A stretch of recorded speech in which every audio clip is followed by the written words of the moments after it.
علیکم ورحمۃ اللہ وبرکاتہ نحمدہ ونصلی ونسلم علی رسولہ الکریم اما بعد۔ ہماری آج کی یہ تیسری ویڈیو ہے انشاءاللہ۔ کچھ باتیں عرض کرنی ہیں رمضان سے متعلق، جو میں ابھی لاسٹ دو ویڈیو میں نے مستقل وہ بات کو میں نے کنٹینیو کیا ہے اور اسی کو میں کنٹینیو کرنا چاہتا ہوں۔ رمضان کو اللہ سبحانہ وتعالی نے نیکیاں کمانے کا جو ہے وہ سیزن بنایا ہے،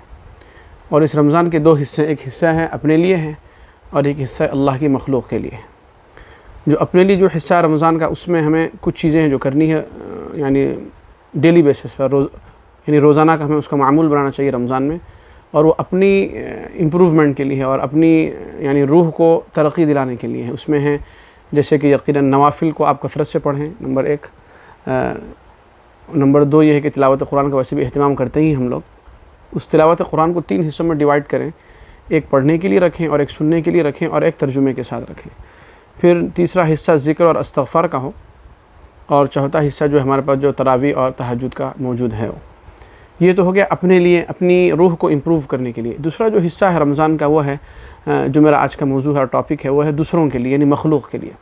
حضور اقدس صلی اللہ علیہ وسلم نے رمضان کے مہینے کو شہر المواسات کہا ہے۔ ایک حدیث ہے، بڑی لمبی حدیث ہے رمضان سے متعلق، جس میں حضور اقدس صلی اللہ علیہ وسلم نے فرمایا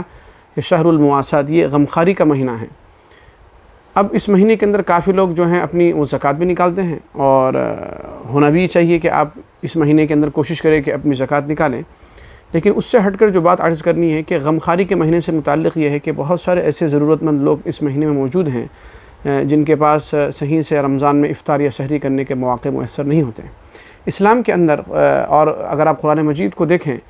خرچ کرنے کی جو باتیں اللہ نے نقل فرمائی ہیں، 3 سے 4 طریقے اللہ نے خرچ کرنے کے قرآن مجید میں بتلائے ہیں۔ نمبر 1 طریقہ جو اللہ نے بتایا ہے وہ زکوٰۃ ادا کر کر خرچ کرو اپنے مال کو، یہ آپ کا فرض ہو گیا ہے جو آپ اس سے بچ نہیں سکتے۔ پھر دوسرا، اللہ نے نارمل صدقے پر، جو زکوٰۃ سے ہٹ کر جو صدقہ نافلہ ہے، اس پر اللہ نے حکم دیا، اس کی ترغیب دی ہے قرآن مجید میں۔ اور تیسرا، اللہ نے جو ہے لوگوں کو کھانا کھلانے پر بھی اس پر اللہ نے ابھارا ہے کہ اس پر لوگ جو ہے، تاکہ مال کا ایک حصہ وہ بھی ہو کہ جس میں آپ صرف لوگوں کو کھانے کھلانے کے لیے اپنے مال کو کنٹریبیوٹ کریں۔ اور چوتھا جو حصہ ہے وہ مال کا جو اللہ نے جو بتایا ہے وہ قرضہ دینے سے متعلق ہے، وہ بھی ایک طریقے کی مدد ہی ہے۔ رمضان کے مہینے میں اس کا ہمیں اہتمام ہونا چاہیے کہ ہم لوگوں کو اپنے پیسوں کو زکوٰۃ کے علاوہ لوگوں کے کھلانے میں کنٹریبیوٹ کریں۔ حضرت حسن رضی اللہ عنہ کے بارے میں لکھا ہے کہ وہ پورے رمضان میں کوئی دن ایسا نہیں جاتا جس میں وہ 100 لوگوں کے ساتھ بیٹھ کر خود افطار نہ کرتے ہوں اور 100 لوگوں کو خود افطار نہ کھلاتے ہوں۔ حدیث میں حضور اقدس صلی اللہ علیہ وسلم نے فرمایا کہ جو ومن فطر صائما كان له عتق رقبته من النار ومغفرة لذنوبه او كما قال علیہ الصلوۃ والسلام، کہ جو کسی ایک روزہ دار کو کھانا کھلائے گا تو اللہ اس کے لیے گناہوں کے مغفرت کا ذریعہ بنائیں گے اور اس کی گردن کو جہنم سے آزاد کریں گے۔ صحابہ نے سوال کیا کہ ہم میں سے ہر آدمی تو پورا میل تو پرووائڈ نہیں کر سکتا، تو حضور اقدس صلی اللہ علیہ وسلم نے پھر اس کو اور ایکسپلین کیا، فرمایا کہ پورا کھلانا ہی ضروری نہیں ہے، اگر تم ایک کھجور بھی اگر دو گے، اور یہاں تک کہ اگر پانی کا ایک گھونٹ بھی اگر کسی روزہ دار کو دو گے، تو اس کا ثواب تمہیں ضرور اللہ سبحانہ وتعالیٰ پہنچائیں گے، بغیر روزہ دار کے ثواب کے کمی کیے ہوئے۔ تو لہذا ایک جو حصہ ہے جو میں نے ابھی شروع میں عرض کیا تھا، رمضان کے 2 حصے، ایک اپنے لیے ہیں اور ایک اللہ کی مخلوق کے لیے ہے۔ میرا جو موضوع تھا وہ اللہ کی مخلوق سے متعلق تھا۔ ہم کوشش کریں اس بات کی،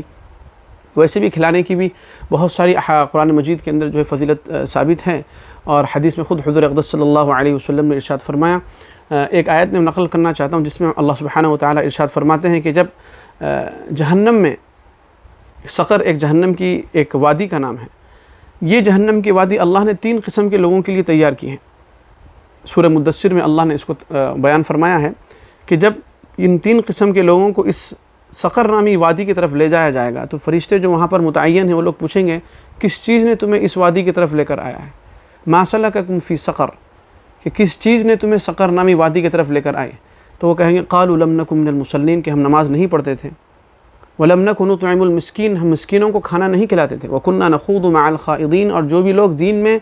بلا وجہ دین میں گفتگو اور بحث و مباحثہ کرتے تھے، ہم ان کے ساتھ ہم بھی مشغول ہو جایا کرتے تھے، بجائے اس کے کہ ہم ان کی گیدرنگ کو اگنور کرتے۔ تو 3 قسم کے جو اعمال ہیں جو انسان کو اس وادی کی طرف لے جاتے ہیں، جس میں دوسرا عمل کیا ہے، مسکین کو کھانا نہیں کھلانا۔ اسی وجہ سے حضور اقدس صلی اللہ علیہ وسلم نے، حضرت ابن عمر رضی اللہ عنہما کی روایت ہے کہ جب حضور اقدس صلی اللہ علیہ وسلم مدینہ پہنچے تو آپ کا جو سب سے پہلا جو خطبہ تھا اس خطبے کے اندر مدینہ پہنچنے کے بعد جب آپ پہنچے تو سب سے پہلا جو خطبہ تھا آپ نے کچھ چیزیں اس میں ہائی لائٹ کی. اس میں سے تین اور چار چیزیں جو میں پیش کرنا چاہتا ہوں. بڑی مشہور حدیث ہے. حضور اقدس صلی اللہ علیہ وسلم نے فرمایا یا ایھا الناس افشوا السلام واطعموا الطعام وصلوا باللیل والناس نیام تدخلوا الجنۃ بسلام. کہ اے لوگو سلام کو عام کرو اپنے درمیان میں اور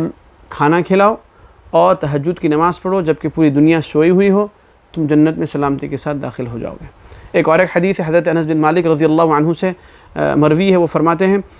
کہ جنت میں کچھ حصے ایسے ہیں, جنت میں اللہ نے کچھ غرفے اور روم ایسے بنائے ہیں کہ اتنی خوبصورت ہیں, اس کا اندرونی حصہ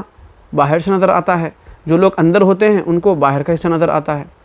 صحابہ نے پوچھا کہ یہ اتنا خوبصورت جو روم ہے وہ کس کے لیے بنائے گئے ہیں؟ تو حضور اقدس صلی اللہ علیہ وسلم نے فرمایا قیل لمن اطاب الکلام واطعم الطعام, کہ یہ جنت کے کمرے اس شخص کے لیے بنائے گئے ہیں جو بات بڑی ہی خوبصورت انداز سے کرتا ہو, یعنی وہ بات میں اس کے اندر جو ہے وہ اس کی بات کے اندر روٹ پنا نہ ہو, اس کی بات کے اندر جو ہے سختی نہ ہو, بڑی نرمی سے لوگوں سے گفتگو کرتا ہے, بڑی اچھی طریقے سے اپنی بات کو جو ہے خوبصورت بنا کر پیش کرتا ہے. اور دوسرا جو لوگوں کو کھانا کھلاتا ہے. لہذا رمضان کے مہینے میں کوشش کریں کہ مخلوق کے لیے بھی اپنا وقت نکالیں. ڈیلی بیسس پر بھی آپ کھلا سکتے ہیں اور آپ 10 دن کے اوپر ڈیوائڈ کر کے کھلا سکتے ہیں. جس طریقے سے بھی اپنے مال کو جو کنٹریبیوٹ کریں اللہ کے لیے چھپا کر, جس کے اندر عام طور پر افطار پارٹیوں میں یہ لوگوں کے اندر ایک عام بیماری ہوتی ہے. ویسے تو آج کل ویسے کووڈ کے وجہ سے افطار پارٹیاں ویسے بھی نہیں ہو رہی ہیں, لیکن ایک زمانہ تھا کہ جب لوگ صرف ریاکاری کے لیے افطار پارٹیاں منعقد کرتے تھے کہ میں نے اتنے کو کھلایا, میں نے اتنوں کو کھلایا. عمل اللہ کے لیے ہی ہونا چاہیے جو قابل قبول ہوگا. اللہ سبحانہ وتعالیٰ سے دعا ہے کہ اللہ ہمیں کہنے سننے سے عمل کرنے کی توفیق عطا فرمائے. سبحان اللہ بحمدہ سبحانک اللہم وبحمدک واشہد ان لا الہ الا انت استغفرک واتوب الیک.